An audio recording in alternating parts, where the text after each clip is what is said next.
একটি ছোট গ্রামে বাস করত রাহুল আর মায়া।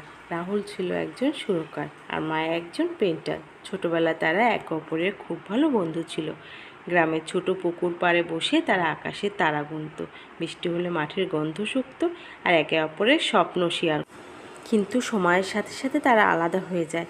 রাহুল শহরে গিয়ে সুরকার হিসেবে নাম করছিল আর মায়া তার নিজের পেইন্টিং দিয়ে গ্রামের মানুষের মন জয় করছিল।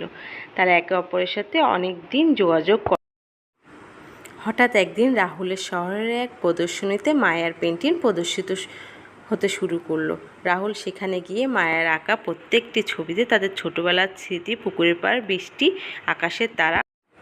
এতে রাহুল বুঝলো মায়া কখনোই তাকে ভোলেনি। রাহুল তার একটি সুর তৈরি করছিল মায়ের পেইন্টিংয়ের জন্য। সেই সুর বাজাতে শুরু করলো। মায়া তখন সেখানে উপস্থিত ছিল। মায়ের চোখে জল এসে পড়ল, কারণ সে বুঝতে পারলো রাহুলও তাকে ভুলে যায়। তারপর দুজনে একে অপরের কাছে ফিরে আসলো। রাহুলের সুর আর মায়ের রং মিলে তৈরি হলো এক অসাধারণ ভালোবাসার গল্প, যেখানে কোনো কথার প্রয়োজন ছিল না, শুধু সুর আর রঙের ভাষায় তাদের হৃদয়ের কথা প্রকাশ পেল। এভাবে তারা আবার এক হয়ে নতুন স্বপ্ন বুনতে শুরু করলো, একে অপরের জীবনের ক্যানভাসে ভালোবাসার রং।